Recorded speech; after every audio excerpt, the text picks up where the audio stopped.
paling tinggi dan paling enak, di mana pernikahan ini sakral. Pernikahan ini dihadiri pada saat ijab kabul. Allah subhanahu wa ta'ala menurunkan 40 malaikat sebagai saksi di dalam ijab kabulnya. Begitu sakralnya, dan para malaikat memakai pakaian-pakaian yang indah. Dan di dalam ijab kabul tersebut, doa-doa kita akan terbawa oleh para malaikat ke atas. Begitu tingginya daripada moralitas Islam, mengajarkan daripada bagaimana untuk memperlakukan istri dan istri kepada suami. Saya sekarang ini ingat masalah daripada Sayyidina Adam alaihissalam dengan Siti Hawa. Sayyidina Adam setelah diciptakan oleh Allah di dalam surga seorang, kemanapun dipersilahkan, dan Allah memberikan peringatan, la taqrabu hadhihi syajarah, jangan dekat kepada pohon buldi. Sendiri saja, ngalor ngidur wetan kulon sendirian. Kata Allah, bebas ente makan apa, habis nikmatin surga, makan minum, sare tidur. Itu lama sekali. Akhirnya Allah subhanahu wa ta'ala mengambil tulang iganya Sayyidina Adam. Jangan tidur, belum apa-apa tidur. Diciptakan Sayyidatuna Hawa. Setelah diciptakan Sayyidatuna Hawa, dinikahkan. Sudah selesai semuanya. Suatu saat Allah subhanahu wa ta'ala meminta dan menyuruh menyuruh Nabi Adam dan Siti Hawa untuk keluar dari surga. Syatan bainahuma, dipisah oleh Allah. Satu di timur, satu di barat. Subhanallah, Sayyidina Adam setiap malam memohon ampunan dari Allah. Siti Hawa siang dan malam, sampai air matanya habis, keluar darah minta ampun sama Allah, nggak ada sautan. Suatu saat Sayyidina Adam memohon, ya Allah, bila engkau tidak mengampuni dosaku, aku meminta haknya Muhammad. Dari bang, meminta haknya Sayyidina Muhammad. Waktu Sayyidina Adam mengucapkan meminta haknya Sayyidina Muhammad, itu di langit hirup pikuk. Lalu Allah berfirman kepada Sayyidina Jibril, anzil ila Adam wa tas'alu fa kaifa ya'lamu bi ismu Muhammad. Jibril, turun engkau kepada Adam, tanyakan bagaimana dia bisa tahu daripada nama Muhammad. Sayyidina Jibril tanya, ya Adam, bagaimana engkau tahu nama Muhammad? Apa kata Sayyidina Adam? Waktu aku diciptakan oleh Allah di dalam surga, aku melihat pilar-pilar sampai ke arsy bertuliskan la ilaha illallah Muhammadur. Allah menciptakan Siti Hawa sebagai istriku. Waktu aku akan memegang, malaikat mengatakan bukan mahrammu, kamu harus menikah dengan tertibnya Allah subhanahu wa ta'ala. Bagaimana? Kamu harus membayar mahar. Ingat Pak, membayar mahar. Apa yang saya harus bayar, kata Sayyidina Adam. Diajari oleh malaikat. Sallallahu ala Habibillah, salawat kepada Muhammad bin Abdullah. Tafsir Jalalain mengatakan 22 salawatnya Sayyidina Adam, mahar ijab kabulnya menikahi Siti Hawa. Lalu diucapkan oleh Sayyidina Adam alaihissalam, nikahnya bu, salawat. Bukan nikahnya seperangkat, macam-macam dan lain-lain sebagainya.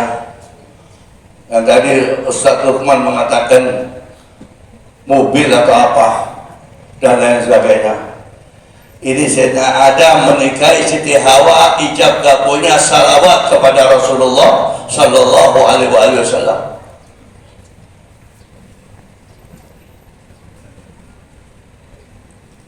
Lalu dia berkata kepada Sayyidina Jibril, ya Jibril, hadis saat ini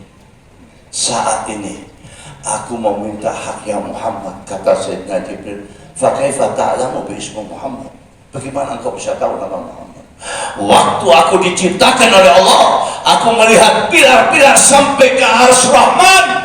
La ilaha illallah Muhammad Rasulullah. Waktu aku menikahi Jibril, engkau meminta kepada aku daripada ijab kabulnya, dan engkau memberitahu kepada aku salawat kepada Sayyidina Muhammad wa ali Sayyidina Muhammad.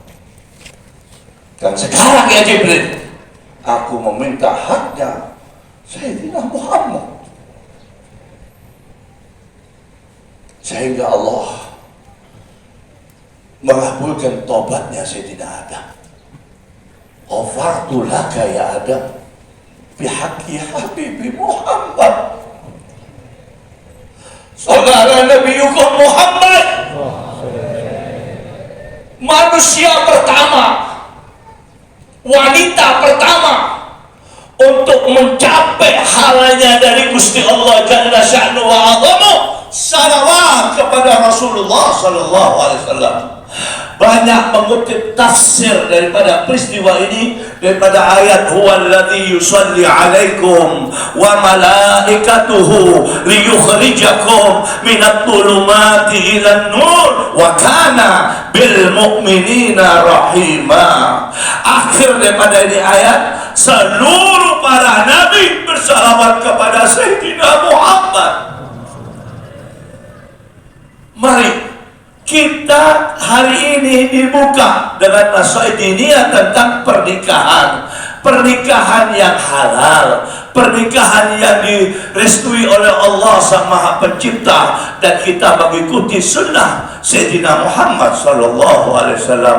An-nikah sunnati, faman raghiba an sunnati falaysa minni. Sunnah ini yang paling tinggi, sampai dikatakan kalau kalian tidak nikah, kalian bukan dari golongan aku. Para muhadditsin mengatakan bukan keluar dari Islam, tidak, tapi jauh daripada Sayyidina Muhammad Sallallahu Alaihi Wasallam. Dan nikah ini mempunyai tanggung jawab besar. Innal ahda kana mas'ula. Nikahnya enak, tapi tanggung jawab. Tadi Habib Ahmad menguraikan bagaimana perjalanan para auliaillah. Begitu hati-hatinya mereka sampai mempunyai anak, hati-hatinya mereka. Karena apa? Tiba-tiba mengikuti daripada sebelum-sebelumnya, daripada ayahnya, gurunya, dan lain-lain sebagainya. Sekarang ini kita dirusak oleh keadaan, dikatakan modern, tetapi ini kalimat modern membawa kita ke jahanam sa'ir. Ini membawa ke neraka. Tadi betul apa kata Habib Ahmad, sudahlah, kita ini dari pagi sampai maghrib. Maghrib ini berhenti sebentar, karena ada hadis memberitahu kepada kita yang sanadnya cukup kuat, antara maghrib dan isya itu mustajab berdoa. Istajabullahu da'awat ala ummati bainal isya'in. Kita ini semua di sini, termasuk saya, punya televisi. bohong kalau nggak punya televisi. Mari kita berhenti sejenak. Antara maghrib dan isya, matiin televisi. Hanya 45 menit. Mungkin 50 menit. Apalagi yang mau sholat, nenek-nenek ke kamar mandi aja setengah jam. Jadi robah. Pak, Allah subhanahu wa ta'ala gak akan merubah kita. Kecuali kita akan merubah tatanan kehidupan kita. Inna Allah la yughayyiru ma biqaumin hatta yughayyiru ma bi anfusihim. Allah gak akan merubah. Antum tiap minggu datang kemari, tetapi setiap keluar hari Minggu dari ini tempat tidak ada perubahan. Buat apa? Ini lautan ilmu, ilmu zahir, ilmu batin. Banyak para wali-wali Allah, terutama di Nusantara, kalau hari Minggu dari zaman dulu sampai ini hari, mereka silaturahminya di sini, dan doa-doa kita diaminkan oleh mereka. Kalau antum tiap hari Minggu datang kemari, gak ada perubahan, insya Allah dari ini ente pulang ke rumah. Kalau nggak punya di rumah ente beli kaca, ente ngaca dulu. Anak tiap minggu kemari, apa perubahannya? Berubah. Apalagi zaman sekarang, yang haram dilupakan jadi halal. Yang haram terang-terangan itu udah lupa. La ilaha illallah. Kenapa? Karena keadaan zaman dan lain sebagainya. Pak, dunia, akhirat, surga, neraka, langit, bumi itu satu, Allah. Allah tidak akan berubah.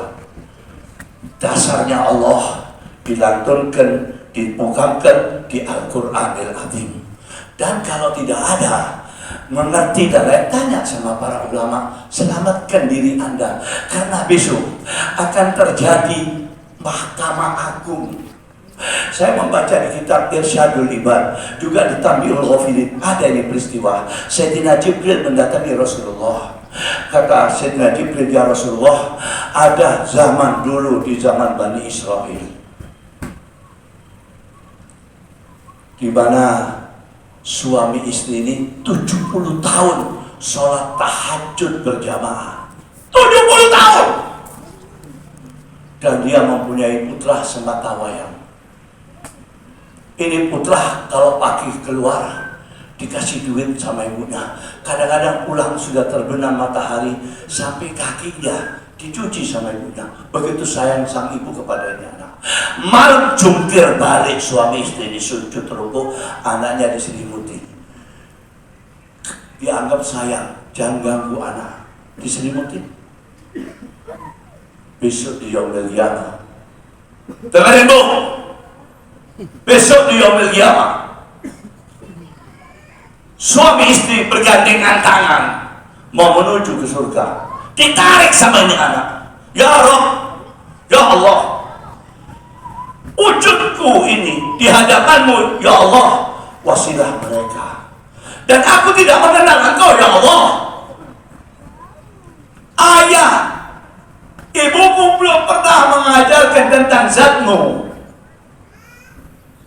Karena dia sayang kepada aku, tapi ini hari dia melemparkan aku ke jahanam.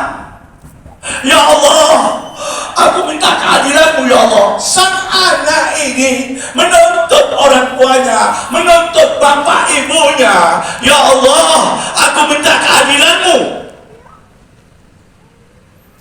70 tahun suami istri sama anaknya digiring sama malaikat ke jahanam. 70 tahun. Dan Rasul alaihissalatu wassalam menunduk dan menggeleng-gelengkan kepala dan tidak bicara apa-apa. Mari kita ini sebagai orang tua, apalagi zaman sekarang ini, jangan takut sama anakmu. Jangan takut sama anak. Yang tegas dan saksinya raqib watid.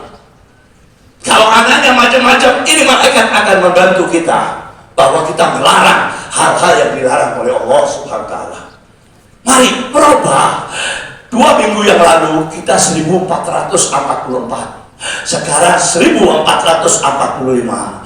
Kita bisa lebih semuanya, tapi yang nggak bisa satu, umur kita akan berkurang. Mari kita, apa yang dikatakan oleh Imam Ali karamallahu wajhah, inna qad asbahna fi dahrin anud wa zamanin kanud wa yuaddi fihi muhsinu musi'a wa yasdadu zalimu fihi utuwa la nantafi'u bima alimna wa la nas'alu amma jahilna la natakhawafu qari'atan hatta tahilla bidah. Kata Sayyidina Ali di zaman beliau, ini zaman sekarang ini persimpangan tentang daripada syariatillah.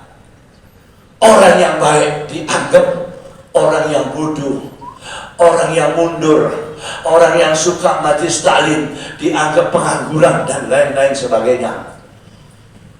Ternyata dengan diam-diam mereka ini membawa daripada apa? Hal-hal yang tidak diridhoi oleh Allah, dan mereka lupa tentang daripada bencana yang akan datang kepada mereka, sampai ini bencana datang sendiri ke rumahnya, yaitu apa? Banyak gadis-gadis kita belum nikah sudah hamil.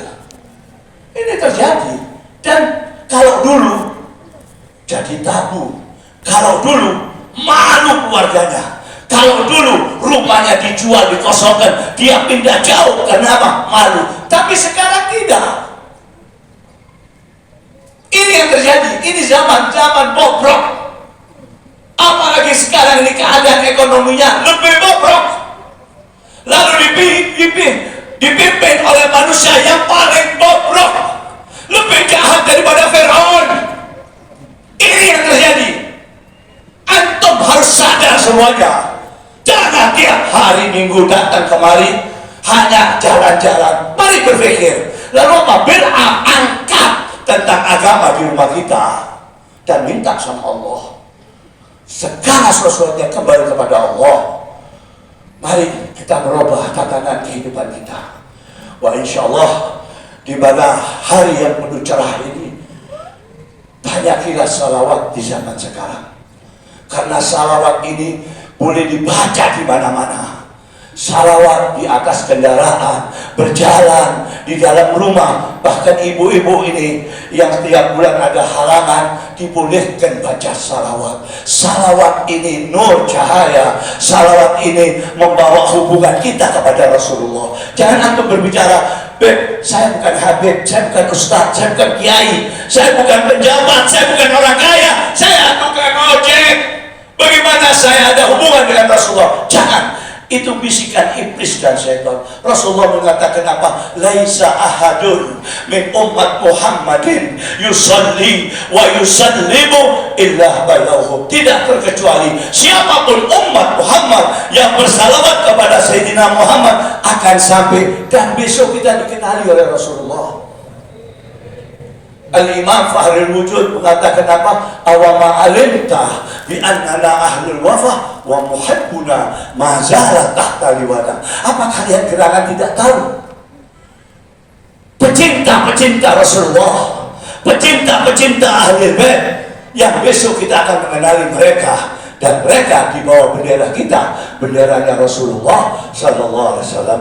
Inilah yang saya bisa sampaikan, dan insya Allah kita doakan Habib Ali berangkat umrah sebagai umrah pulangnya mabrur, wa sa'yan masykur, wa tijaratan lam tabur. Ini, dan saya menghimbau kepada para jamaah, insya Allah daripada majelis saya bulanan dibuka kembali tanggal 2, dan tanggal 5 pemberangkatan tur hall daripada seorang mujahid fisabilillah di Nusantara ini, hallnya Sunan Kalijaga. Beliau ini tampil di antara para sunan-sunan untuk apa? Mengikis habis yang mungkar-mungkar, yang syirik-syirik, sampai dia ketemu kepada Siti Jenar. Ini semuanya daripada beliau, ilmunya beliau. Mudah-mudahan kita mendapatkan barokah al-manfaah daripada wali 9 yang ada di Nusantara ini. Wal afu minkum, wassalamualaikum warahmatullahi wabarakatuh.